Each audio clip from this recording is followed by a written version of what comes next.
How are you? I am all right. Oh, I hit live, by the way, just so you know. Cool. We've been painting Sebastian's room, so Oh my. I'm really tired because I'm not used to room painting anymore, and that's very draining. Got all of the steps on my Fitbit though, all the hours that it counts. I got them all. Very nice. um, but I'm glad, and I'm excited to test out my stand. Yeah. Up. Oh, and we ordered burgers because Uh-huh. we're craving them, and they haven't arrived yet. So mine will be coming down and joining us here Okay. with a mute button. Okie doke. How about you? What's up with you? Nothing. A little sleepy, but that's about it. I went to the grocery store today. They had toilet paper. Ooh. It was very exciting. It was the first time I've seen toilet paper in the wild. It was just like a 4-pack. All the bigger sizes were sold out, but Right. not It's a start. You know, they have to start small and then grow. Yeah, you plant a 4-pack, and that's how you get a 28-pack, right? Eventually, if you're patient, yes. But if you plant it in the wrong place, it'll just go slowly away. Like our hall closet, bad place to plant your 4-pack. Just loses leaves. The thing that has been bugging me from the hoarders took and has not returned is yeast. I keep wanting to bake. Mm-hmm. And like I want to make a pizza this week and there's no pizza yeast. And I'm like, well, here's the thing. It's not that anyone's hoarding yeast. It's that everyone wants to bake. There's no flour either. Oh, that's a good point. I found Costco had flour, big, like 10-pound, 10, 20 large bags of flour, and it was organic. Very nice. I won't buy inorganic flour. It's so polluted right now. And I've already had cancer once. Inorganic flour to me sounds like chalk. Yeah. Right? In the sense that that is a non-organic substance. Oh, I see.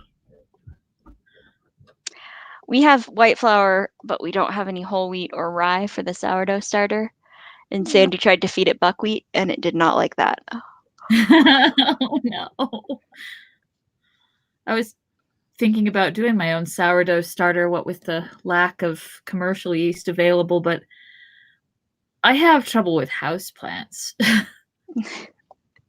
I mean, completely up to you. Sandy has a good one. If you need advice on how to do it, she found a tutorial that worked really well. So, all right. Yeah. I'll let you know if I start feeling strongly about it. Meanwhile, I will continue the interminable egg when I'm not eating my burger. Okay. It is your turn to read, right? Mm-hmm. Excellent. It is indeed. Yay! And I'm hearing my hamburger arrive. Hey, perfect timing. Thank you, darling. You're welcome. Bye. Bye. Love you. Love you too. All right. All right. Do.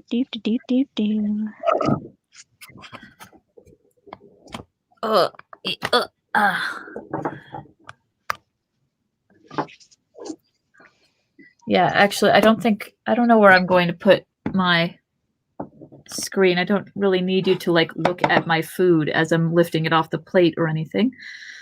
I mean, I've definitely eaten dinner while we were podcasting and just been like, fair enough. Let's do it. So it's completely up to you, but my hands are clean, people. I've washed them 400 times today. So the paint is absolutely free of germs. Man, side note, this is actually what I was going to get at with going to the grocery store is I am shocked at how many people are not wearing masks right now. I'm like, y'all just don't care who you kill, do you? It's crazy. It's frustrating. I judge them harshly and frequently. And I try to do it with my eyes because they can't see the rest of my face because I am wearing a mask because I'm not an asshole. Yeah, I watched John Oliver last night, and the number of people who are protesting because they think this is some kind of bizarre conspiracy makes me sad. Yeah, my neighbors think that too. Sorry, people, it's not. I can't even begin with that. There's no common ground upon which to meet. Walt Disney World is closed. Do you know how many times in the past they have closed Walt Disney World? Never? Once. For one day, the day that JFK was assassinated. Good for them. That is what you do. That was the only time ever until coronavirus. Dear gods, though, I really hope I hope things chill out a bit because my long lost brother is coming out to visit this time next month. He's like, hell or high water, I've already bought a car, I've already been fired from my job, and I'm making all my travel plans. And I'm like, this is a person who's known I existed for 10 years, 12, and we've never met face to face. And I'm not going to tell him not now. I mean, I fully understand the desire to meet face to face, but if a month from now is like now, it's not going to be the best time. I really, really hope it's not. I hope it's not too. Please let this work. And I'm not saying get back to normal because normal was crap. Let's have a new normal that's better, where my brother can visit me without endangering my family. That would be ideal. Where'd you get your burger from? Five Guys. And Cajun fries. Omna. All right. Shall I begin? And I shall chew silently. Yes. I love you. Thank you. All right. As I recall, we ended at mind yourself, don't get lost, and don't forget that it is safer indoors. The company was in the big common room of the inn.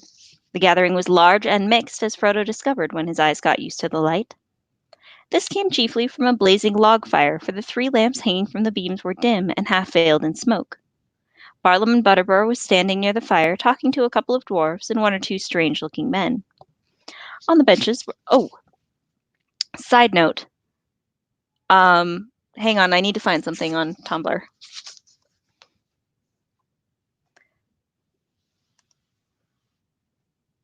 It should be relatively close to the top. Just give me 1 second.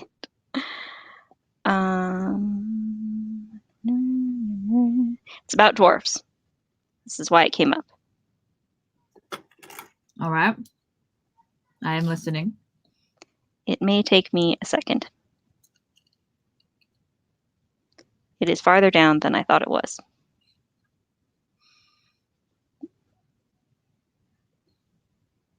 Have you watched my new Boron, the Boron video? What did you think? I have not watched the Boron video. Where was the Boron video posted? On Bite the Paintbrush, YouTube. I did not see it. I'll have to take a look. Well, fuck. You are one of my 19 subscribers, right? Honestly, I don't know. Maybe not. There's your problem. Incidentally, Nick Offerman was in my dream the other night. Yeah? He was giving me advice. Was it good advice? Of course it was, but I can't remember what it was. Well, that's a start, you know. Right? Yeah, there's been more content on Tumblr than I thought there had been. I am terribly sorry for this boring delay. While you do that, I'll discuss the implications of mixed company, because it hadn't occurred to me till now, but does that mean there's, like, drag queens in there? Is Steve Buscemi lurking in a corner? Are there Mardi Gras type individuals? Carnies, maybe. Are there Middle-earth carnies? Well, they did say, like, strange-looking men, so... Exactly. Very possibly. I mean, why why is that what comes to your mind when you think mixed company? Because why isn't it everybody's?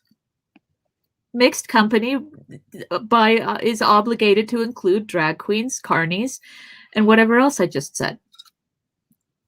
Steve Buscemi. Okay, it's optional. No, I don't think he is now. I think he's got to be there. All right, I found the thing. So, theory. So you know how dwarves have that thing with beards? What if it's not just a cultural standard or mere coincidence? What if there's a reason? See, dwarves like to dig a lot. They build underground homes, and there's nothing more rewarding to them than digging up some gems or valuable metals. But chipping away at all that rock and disturbing all that earth kicks up a lot of dust and dirt. If you do that every day without proper breathing protection, which ancient dwarves probably didn't have much access to, all those particles are going to build up in your lungs. Now, if only dwarves had some sort of natural protection against all that fine dust, if only they had some sort of filter in front of their mouth and nose. My theory states that through natural selection, dwarves developed more and more dense facial hair as a defense mechanism.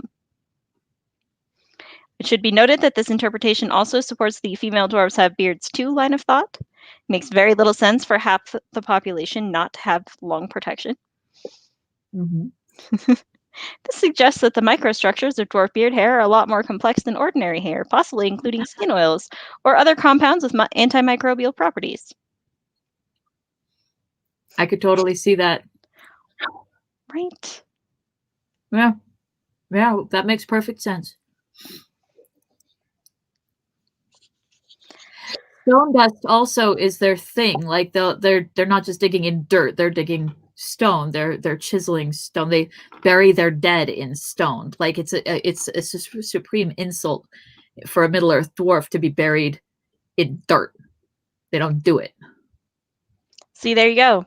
Stone dust is incredibly noxious on the lungs. So yeah, Mm-hmm. yeah, it holds. All right, so we're picturing N95 beards and Steve Buscemi. Let's get back to where we were.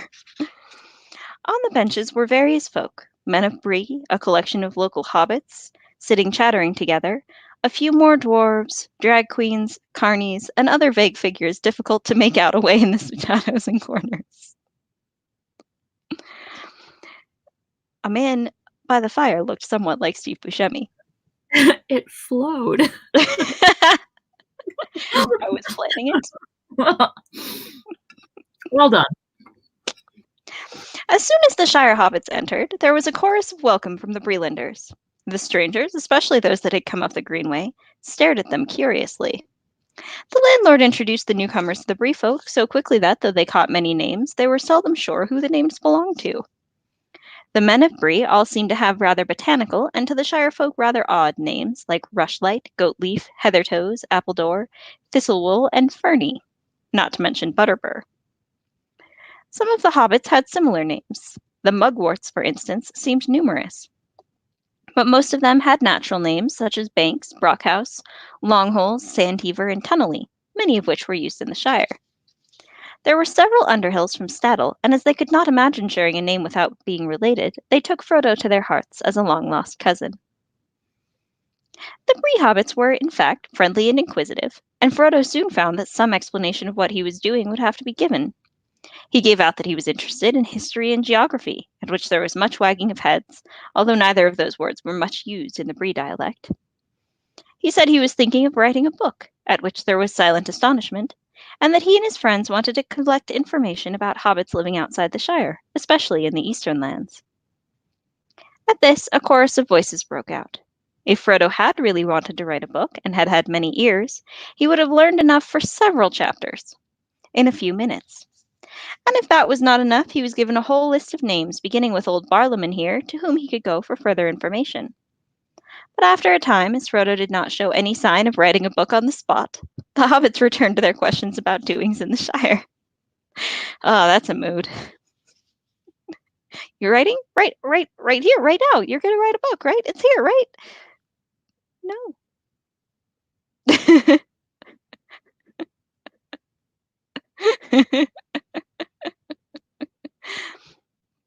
Frodo did not prove very communicative, and he soon found himself sitting alone in a corner, listening and looking around.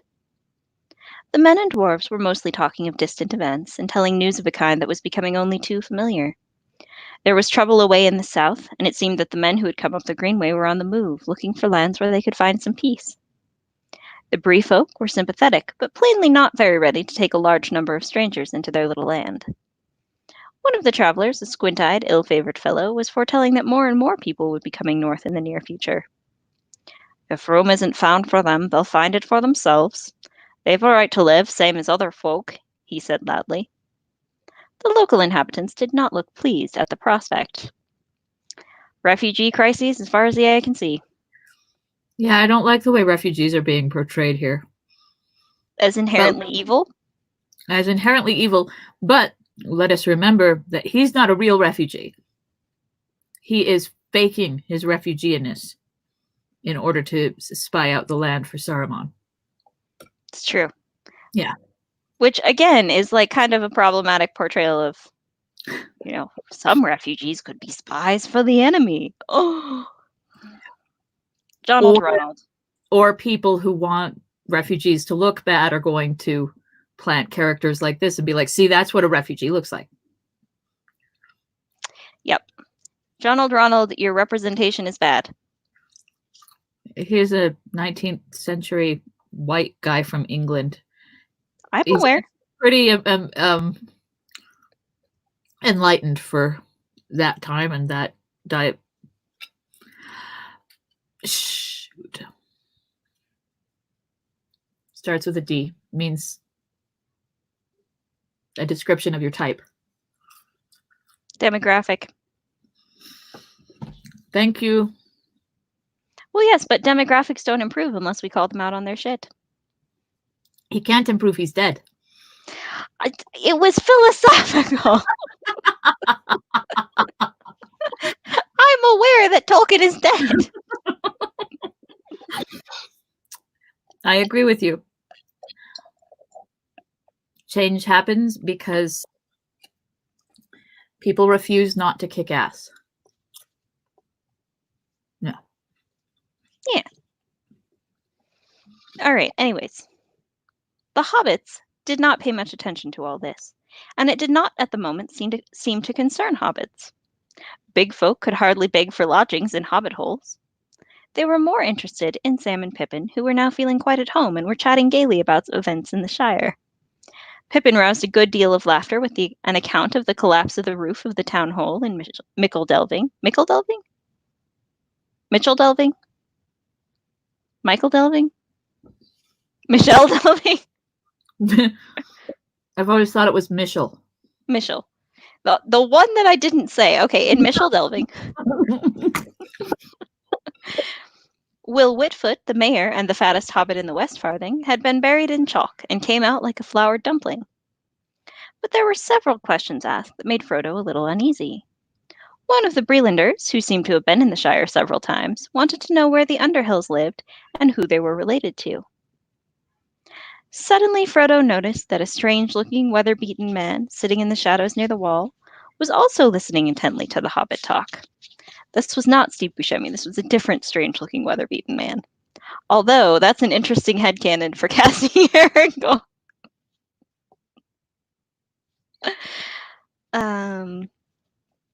Sorry, you can't unsee that now that I've said it. He had a tall tankard in front of him and was smoking a long-stemmed pipe, curiously carved. His legs were stretched out before him, showing high boots of supple leather that fitted him well, but had seen much wear and were now caked with mud.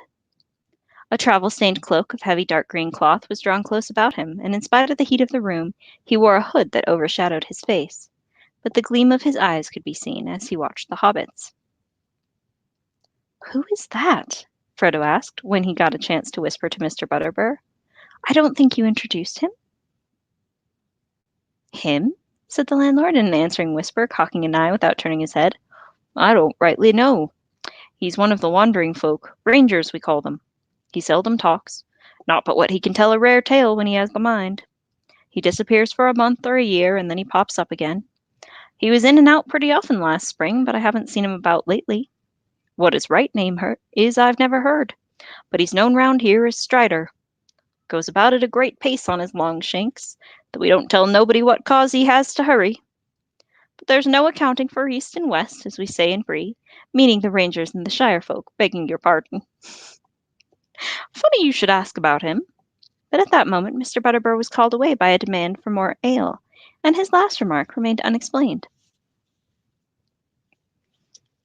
Frodo found that Strider was now looking at him, as if he had heard or guessed all that had been said. He probably heard it. Doesn't he have, like, super hearing?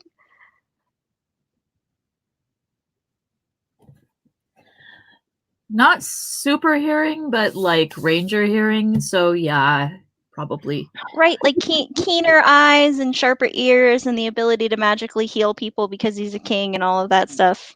And when he lays down on the ground, he can tell how many riders are approaching by the sound of hoof beats, or how fast their enemy is going that they're chasing. And yeah, he can read. He's a tracker. I bet he heard. Probably heard. He body language. Awkward. Presently, with a wave of his hand and a nod, he invited Frodo to come over and sit by him. As Frodo drew near, he threw back his hood, showing a shaggy head of dark hair flecked with gray, and in a pale, stern face, a pair of keen gray eyes. "I am called Strider," he said in a low voice.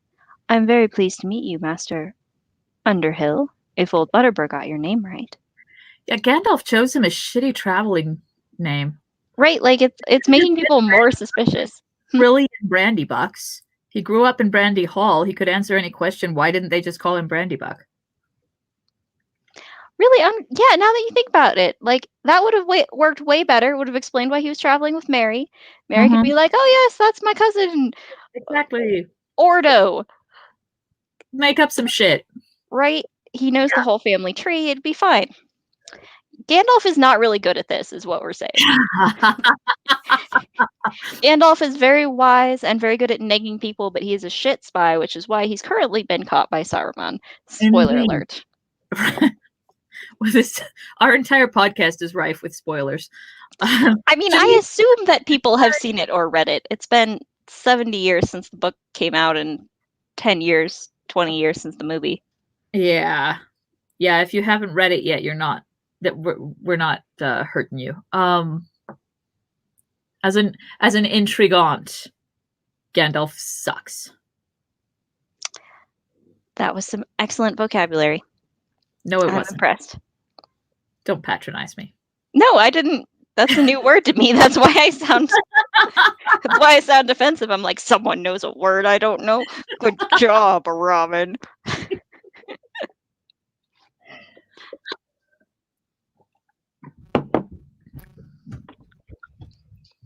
Well, now we have to look it up at some point and see if that actually is a word or if I made it up. Meh. It's a word now. All right. Did you see my shirt? Oh, that's so cute. All right. I'm so happy. Hot Topic has discovered Moomins. It was a matter of time. Now, where is that pointing? I can't see my screen. You go ahead. I'll figure this out. Okay. Do me a favor and mute your mic because I can hear it scraping around. Okay.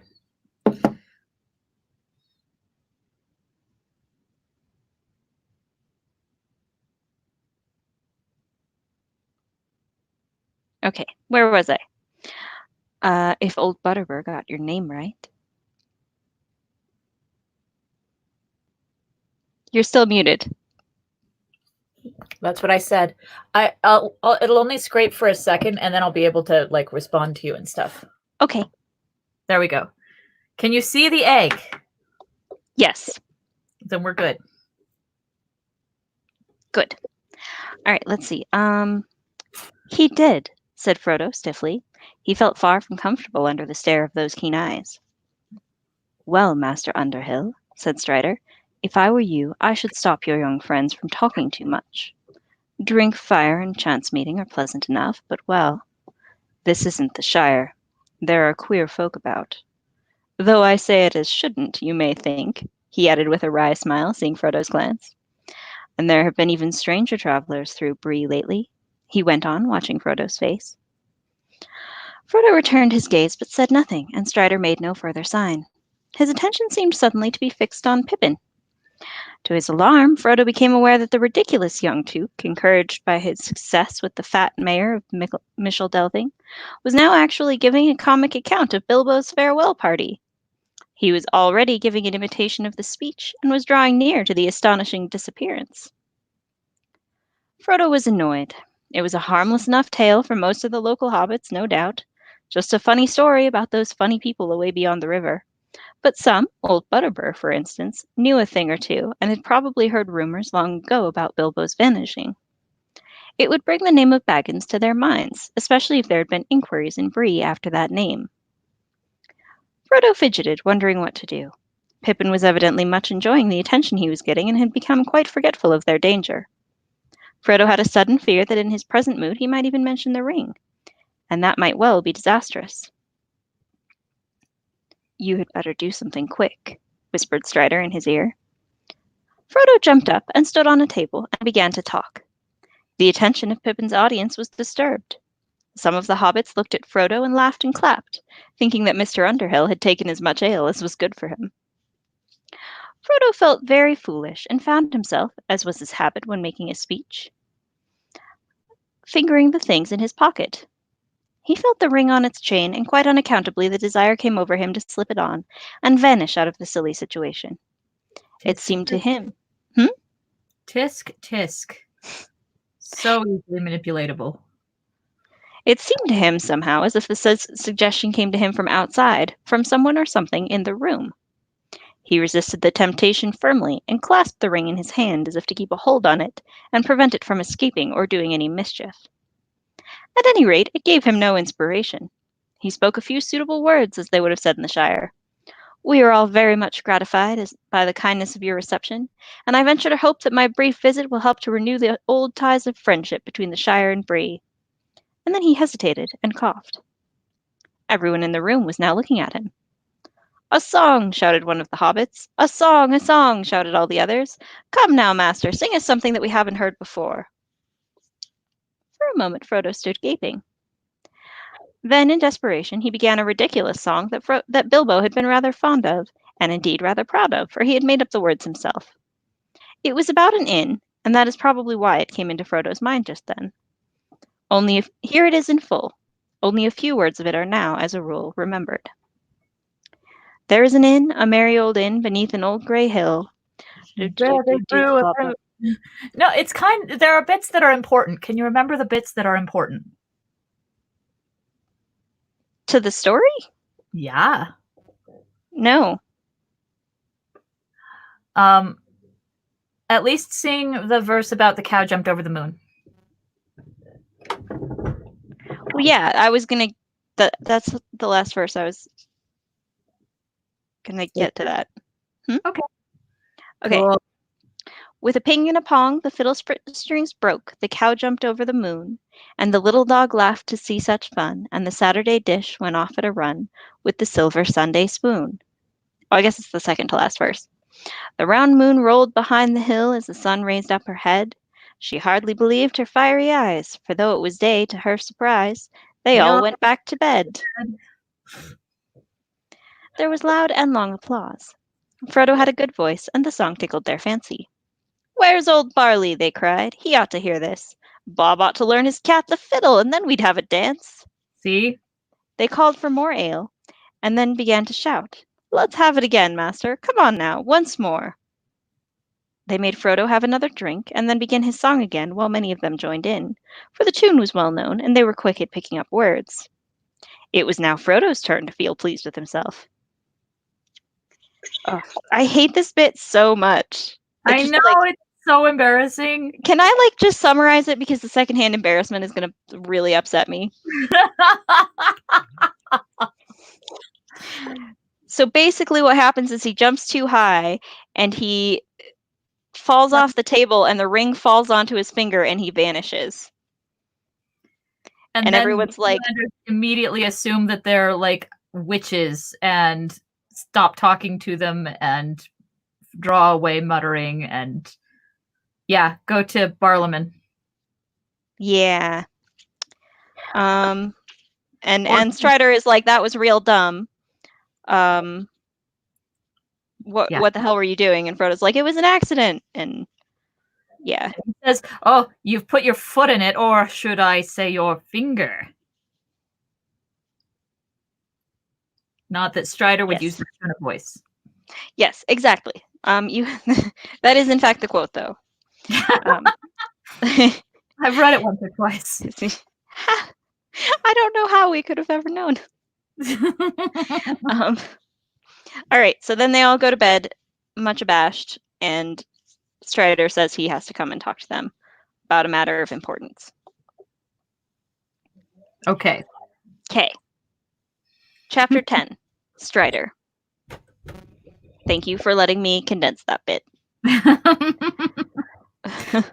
I'm glad that it elicits such a powerful emotional response. I mean, you're talking to the person who has to leave the room if we're watching like a sitcom and something embarrassing happens. Yeah, I'm there. You and I, do you remember we watched Fat Girls together, but we never watched the scene where she confronts him in the restaurant because we saw it coming a mile away and we were like, nope. That's his fucking sister. We all know it except her, and she's going to be a jerk. Fat Girls? Fat Girls. I don't remember that movie. Oh, I do. At any rate, that thing happened that I just described, and so yeah. Yeah, there are many people who do not like to watch shows with me because I either leave the room or if I'm watching by myself, I fast forward through like half of the show because I know what's going to happen and it's going to be embarrassing and I can't handle it.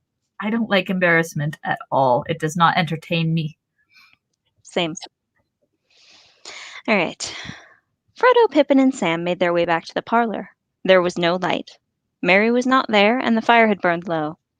It was not until they had puffed up the embers into a blaze and thrown on a couple of faggots of wood, that is a term in Britain for wood, that they discovered Strider had come with them. There he was, calmly sitting in a chair by the door. I love that he's just like walking behind them and they don't notice. He's like 6.5 feet tall.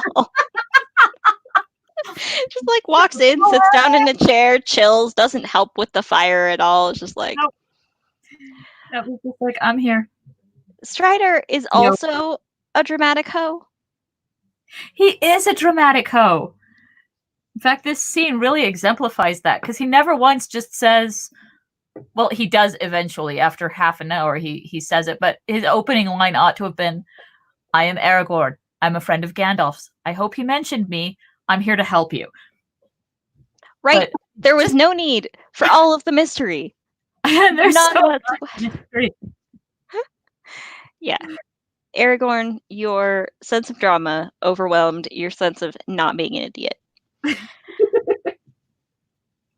Let's see. There he was, calmly sitting in a chair by the door.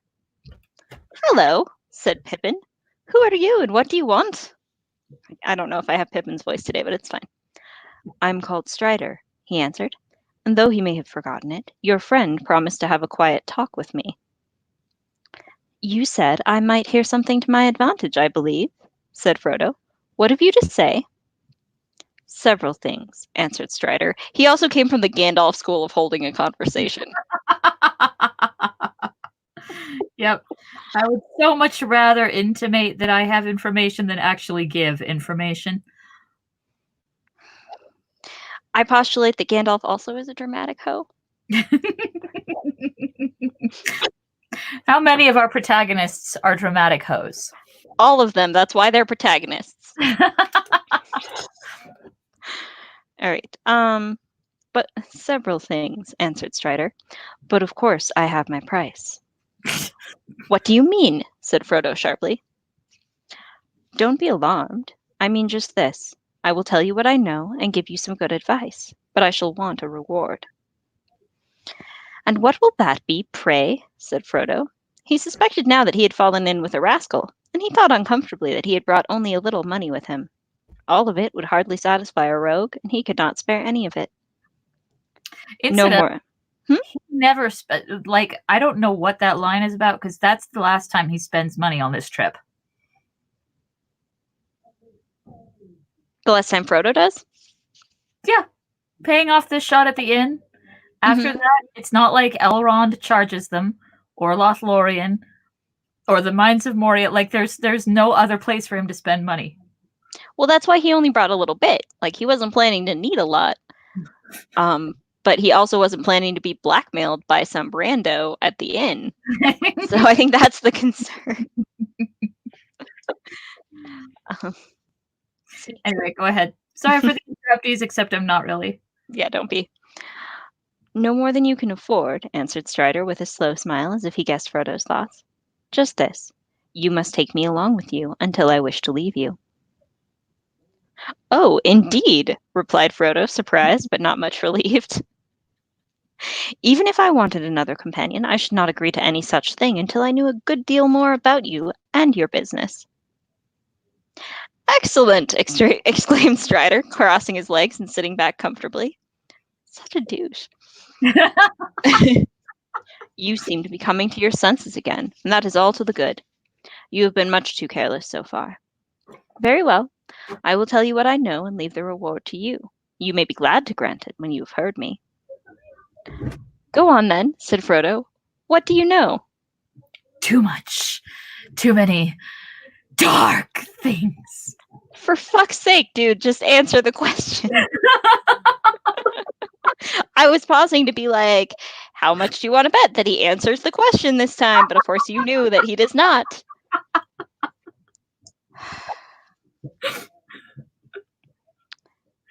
I thought you were pausing to let me answer the dramatic voice. No, but that was perfect, said Strider grimly. But as for your business, he got up and went to the door, opened it quickly, and looked out. Then he shut it quietly and sat down again. I have quick ears, he went on, lowering his voice, and though I cannot disappear, I have hunted many wild and wary things, and I can usually avoid being seen if I wish. Now, I was behind the hedge this evening on the road west of Bree when 4 hobbits came out of the downlands. I need not repeat all that they said to old Bombadil or to one another, but one thing interested me. Please remember, said one of them, that the name Baggins must not be mentioned. I am Mr. Underhill, if any name must be given. That interested me so much that I followed them here. I slipped over the gate just behind them. Maybe Mr. Baggins has an honest reason for leaving his name behind, but if so, I should advise him and his friends to be more careful. I don't see what interest my name has for anyone in Bree, said Frodo angrily, and I have still to learn why it interests you. Mr. Strider may have an honest reason for spying and eavesdropping, but if so, I should advise him to explain it. Well answered, said Strider, laughing, but the explanation is simple. I was looking for a hobbit called Frodo Baggins. I wanted to find him quickly. I had learned that he was carrying out of the Shire, well, a secret that concerned me and my friends. Now don't mistake me, he cried as Frodo rose from his seat and Sam jumped up with a scowl. I shall take more care of the secret than you do, and care is needed. He leaned forward and looked at them. Watch every shadow, he said in a low voice. Black horsemen have passed through Bree. On Monday, one came down the greenway, they say, and another appeared later, coming up the greenway from the south. There was a silence. Dun, dun, dun. At last, Frodo spoke to Pippin and Sam. I ought to have guessed it from the way the gatekeeper greeted us, he said, and the landlord seems to have heard something. Why did he press us to join the company? And why on earth did we behave so foolishly? We ought to have stayed quiet in here. It would have been better, said Strider. I would have stopped your going into the common room if I could, but the innkeeper would not let me in to see you or take a message. Do you think he... began Frodo.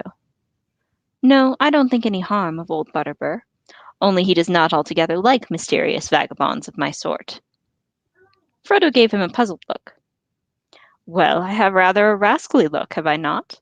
Said Strider with a curl of his lip and a queer gleam in his eye. but I hope we shall get to know one another better. When we Woohoo! do, my tagline that I put in for this episode was Frodo and company meet a strange man at the bar, but not like that. But maybe like that. Maybe indeed. When we do, I hope you will explain what happened at the end of your song. For that little prank, it was sheer accident, said Frodo. I wonder, said Strider. Accident, then. That accident has made your position dangerous. Hardly more than it was already, said Frodo. I knew these horsemen were pursuing me, but now at any rate they seem to have missed me and to have gone away. You must not count on that, said Strider sharply. They will return, and more are coming. There are others. I know their number. I know these riders. He paused, and his eyes were cold and hard. And there are some folk in Bree who are not to be trusted, he went on. Bill Ferny, for instance. He is an evil name in the Bree land, and queer folk call it his house. You must have noticed him among the company, a swarthy, sneering fellow. He was very close with one of the southern strangers, and they slipped out together just after your accident. Not all of those southerners mean well, and as for Ferny, he would sell anything to anybody, or make mischief for amusement. What will Ferny sell, and what has my accident got to do with him? Said Frodo, still determined not to understand Strider's hints. News of you, of course, answered Strider. An account of your performance would be very interesting to certain people. After that, they would hardly need to be told your real name. It seems to me only too likely that they will hear of it before this night is over. Is that enough? You can do as you like about my reward, take me as a guide or not. But I may say that I know all the lands between the Shire and the Misty Mountains, for I have wandered over them for many years. I am older than I look. I might prove useful. You will have to leave the open road after tonight, for the horsemen will watch it night and day. You may escape from Bree and be allowed to go forward while the sun is up, but you won't go far. They will come on you in the wild, in some dark place where there is no help. Do you wish them to find you? They are terrible. The hobbits looked at him, and saw with surprise that his face was drawn as if with pain, and his hands clenched the arms of his chair. The room was very quiet and still, and the light seemed to have grown dim. For a while he sat with unseeing eyes, as if walking in distant memory or listening to sounds in the night far away. Which suggests to me that maybe at least one of the 9 is an ancestor of his, and that's why it bothers him so much. That could very well be. I have not gone diving into the Silmarillion to find the 9 kingdoms or find out about who is what. Well, I feel like at that time, like that era, they would have been Numenorians, so it would make sense. They might. I'm not actually sure when the rings were made. Well, if anybody knows, put it in the comments. They could have been Black Numenorians. There were groups of people who eschewed Numenor's laws to follow like black magic and stuff. Could be.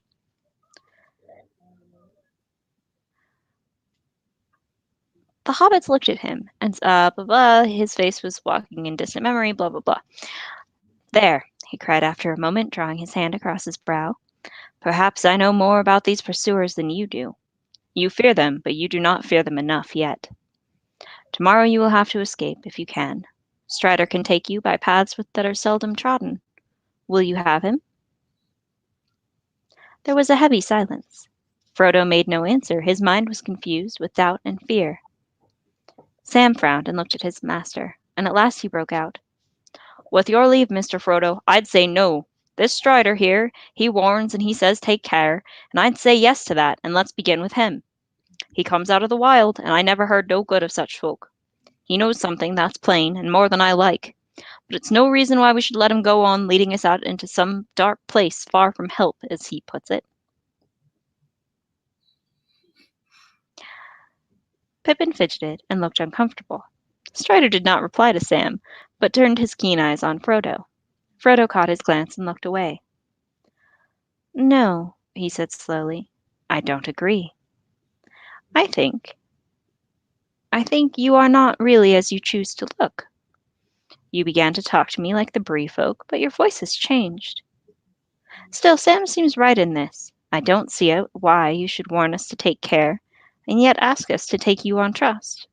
Why the disguise? Who are you? What do you really know about my business, and how do you know it? The lesson in caution has been well learned, said Strider with a grim smile. But caution is one thing, and wavering is another. You will No, no, he's not allowed to say that just because, yeah, meh. Caution and wavering are the same thing in this case. You can't just be all salty about it. You will never get to Rivendell now on your own, and to trust me is your only chance. You must make up your mind. I will answer some of your questions, if that will help you to do so. But why should you believe my story if you do not trust me already? Still, here it is. At that moment, there came a knock at the door. Mr. Butterbur had arrived with candles, and behind him was Nob, with cans of hot water. Strider withdrew into a dark corner. Come to bid you good night, said the landlord, putting the candles on the table. Nob, take the water to the rooms. He came in and shut the door. It's like this, he began, hesitating and looking troubled. If I've done any harm, I'm sorry indeed, but one thing drives out another, as you'll admit, and I'm a busy man. But first one thing and then another this week have jogged my memory, as the saying goes. And not too late, I hope. You see, I was asked to look out for hobbits of the Shire, and for one by the name of Baggins in particular. And what has that got to do with me? Asked Frodo. Ah, you know best, said the landlord knowingly. I won't give you away, but I was told that this Baggins would be going by the name of Underhill, and I was given a description that fits you well enough, if I may say so. Indeed, let's have it then, said Frodo, unwisely interrupting. A stout little fellow with red cheeks, said Mr. Butterbur solemnly. Pippin chuckled, but Sam looked indignant. That won't help you much. It goes for most hobbits, Barley, he says to me, continued Mr. Butterbur with a glance at Pippin. But this one is taller but this one is taller than some and fairer than most, and he has a cleft in his chin. Perky chap with a bright eye. Begging your pardon, but he said it, not me. He said it? Who was he? Asked Frodo eagerly. Ah, that was Gandalf, if you know who I mean. A wizard they say he is, but he's a good friend of mine, whether or no. But now I don't know what he'll have to say to me if I see him again. I'll turn all my ale sour or me into a block of wood, I shouldn't wonder. He's a bit hasty. Still, what's done can't be undone. Well, what have you done? Said Frodo, getting impatient with the slow unraveling of Butterbur's thoughts.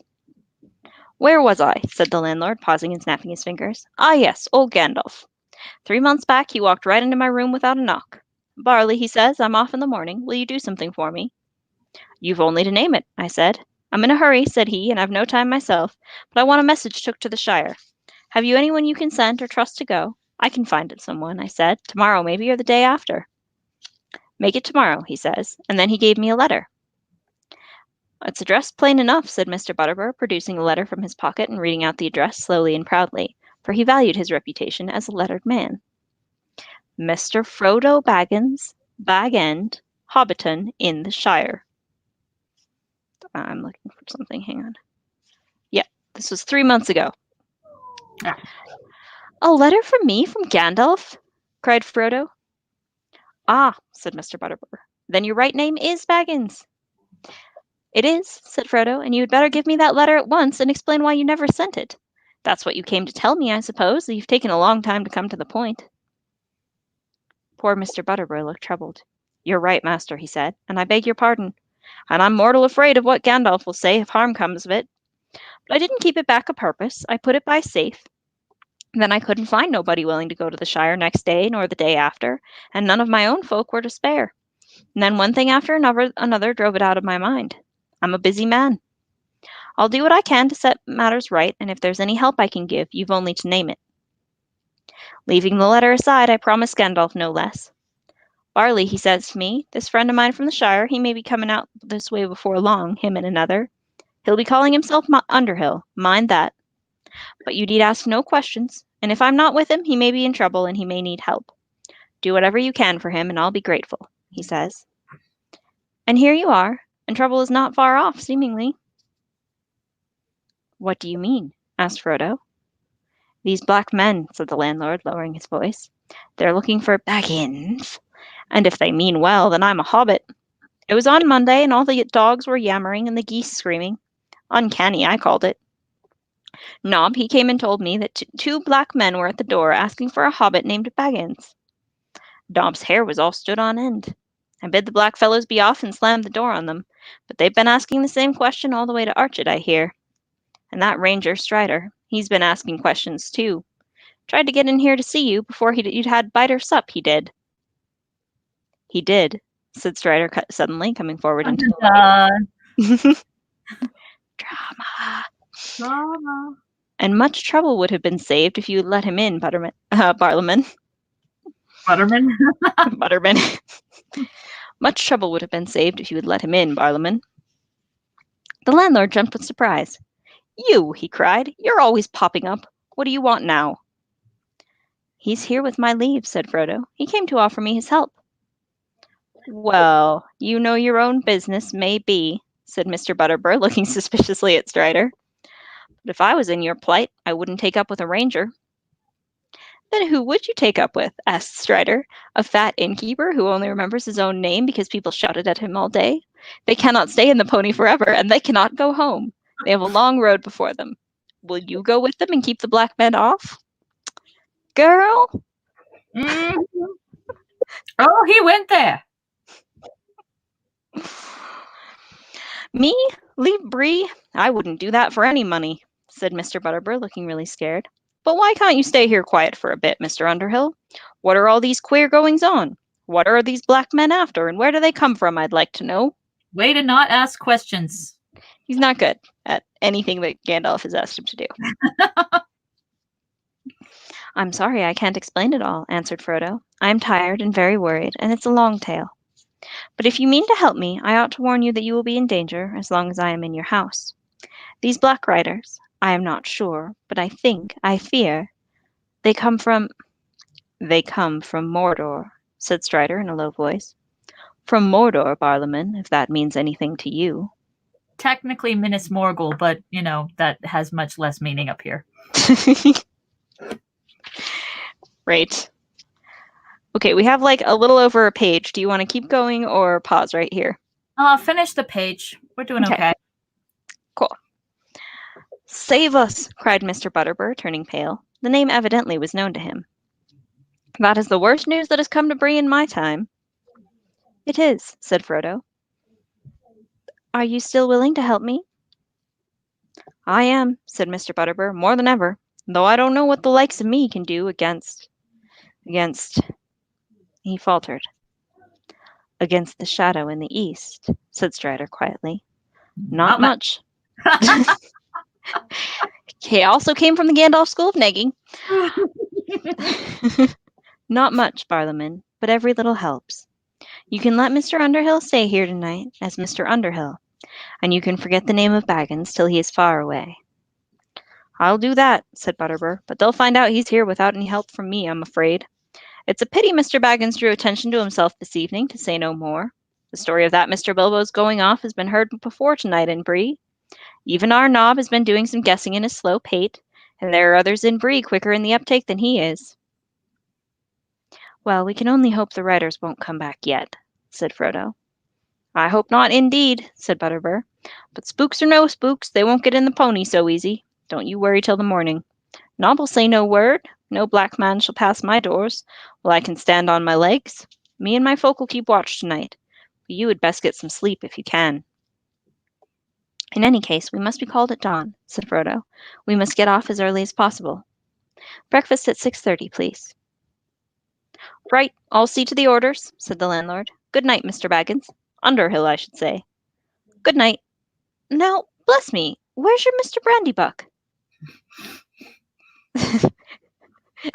Now you mention it. I don't know, said Frodo with sudden anxiety. They had forgotten all about Merry, and it was getting late. I'm afraid he is out. He said something about going out for a breath of air. Well, you do want looking after, and no mistake. Your party might be on a holiday, said Butterbur. I must go and bar the doors quick, but I'll see your friend is let in when he comes. I'd better send Nob to look for him. Good night to you all. And Mr. Butterbur went out, with another doubtful look at Strider and a shake of his head. His footsteps retreated down the passage. Oh, Frodo, Sam, Merry, Pippin, why are you the way that you are? Mm-hmm. They're not used to living dangerously. Yeah, I suppose. Right? Sheesh. Indeed. Are we good? Wait, was Yep. that the page? All right. Yeah, that was the page. New. You're almost done with the egg. And Almost then you only have 4 more to do after that. That's right. And then I'll be ready for next Easter. And then I'll put them in a safe place and forget where that is. Because it's me. Checks out. Right? It's just one little patch. That's what's left to do. Do. Swirly. Swirly, swirly, swirly. Swirly. Oh, Abby's gotten obsessed with swirls and he wanted to put them on a multiplication flashcards we were making, and he did the 1 times and then he was like, I'm done with this. I was like, do you want them to just be plain? And he was like, no. It's like, do you want me to do the rest of the swirls? And he was like, yeah, do that. But he had to write all the numbers, so I mean, that's fair. Oh, I love you, darling. I love you too. See you soon. Yes, in a couple days? Yes. Sweet. All right. Bye. Bye. Bye. Cuidado. Te amas.